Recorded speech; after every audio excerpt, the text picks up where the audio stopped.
Hechanova, welcome back to my channel. And for today's video, I'm gonna be transforming myself into a soft girl. So if you haven't watched my ABG Transformation, I will put a link down below.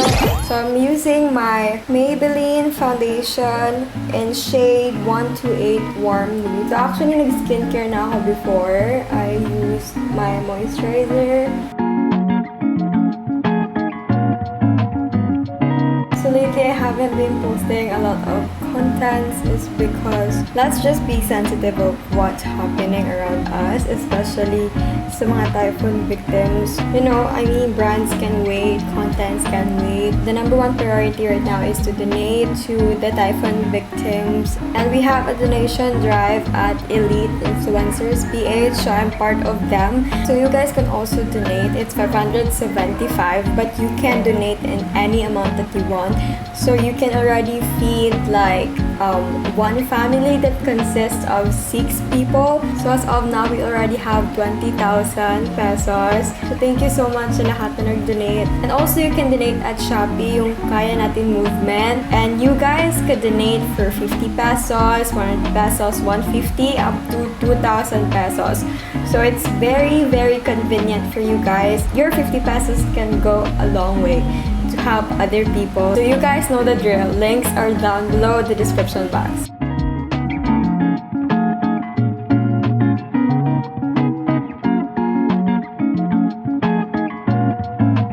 I actually didn't expect that you guys would love my ABG.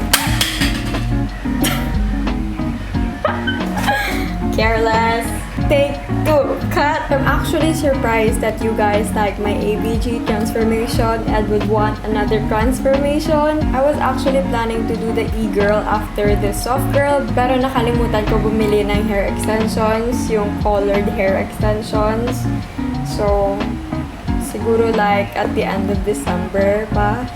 But I actually hope na I could pull off the e-girl transformation and it will not be like the ABG transformation. Can you guys explain what's the difference of e-girl, ABG, punk, gothic, dark academia, and other? Because sometimes I think it's actually the same na like may tattoo, yung iba walang tattoo but they have those chains, and something like yung style nila almost parehas. So if you guys notice a difference on those things, please comment down below to help me. Now let's do my brows.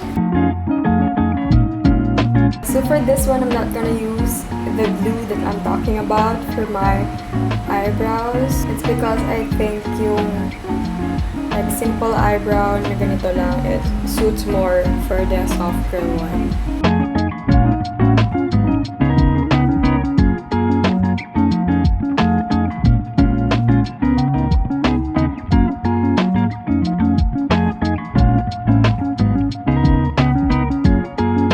Eyeliner time.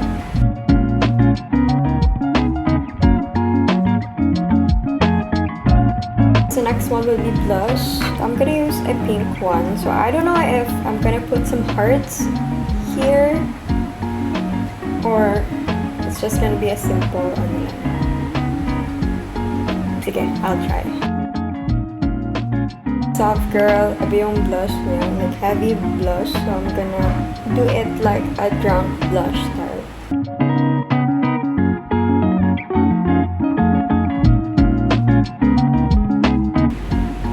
Look like Annabelle instead. Wait. I still didn't do my contour. Okay, I'll put it in a while.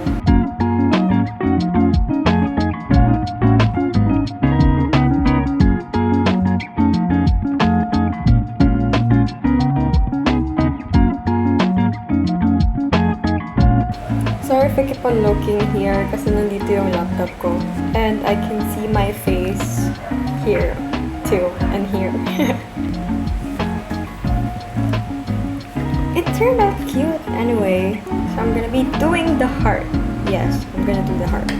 We're almost done.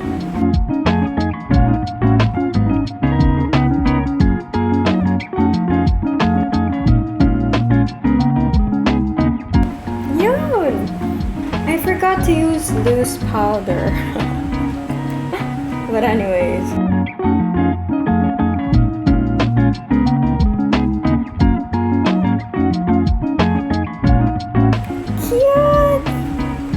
sariling compliment. Lipstick, of course. Ayun na lang.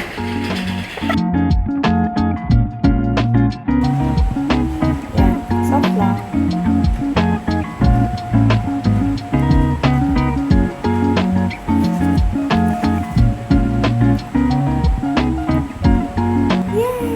So my makeup is finally done, so I'm gonna be putting on hair clips in my hair because of course soft girl use hair clips. Let's put it here.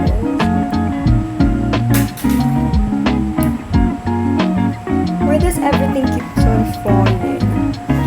Oh, dapat nandito pala. Yan. This is too high.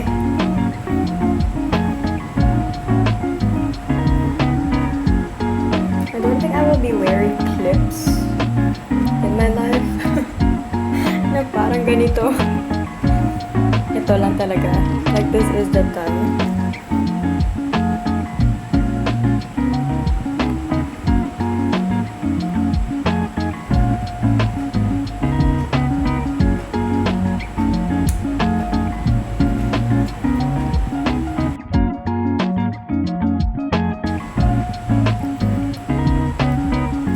Makapal yung hair ko dito kasi of course, madaming hair dito.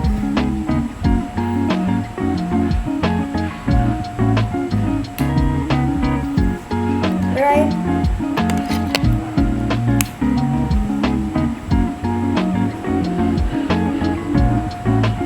No, you're like that kid na would like to bully another kid na ang dami mo kuya hairpin, ikaw yung wala kaya hairpin. So I'm done putting on hairpins and now I'm just gonna change my clothes in 3, 2, 1. I was hanging with you and then I realized I didn't think it was true. I was surprised. So I am finally done with my soft girl transformation and do you guys like the look? Is it better than my ABG Transformation or does this fit better than me? So the dress that I bought at Shopee would definitely be the perfect one with the soft girl look. But ayun nga, wala pa. It's from overseas kasi that's why it will took a long time. So I just settled on this one. It's because it's violet. The total opposite of ABG. Soft girl. Episode 2 of this series is done. So watch out for the episode 3 of this transformation series. So that's it for this video. Thank you so much for watching. Please like, share, and subscribe to my channel for more upcoming videos. And see you on my next one. Bye! I was hanging with you and then I realized I didn't think it was true. I was surprised when I found out I'd fallen for you. I didn't want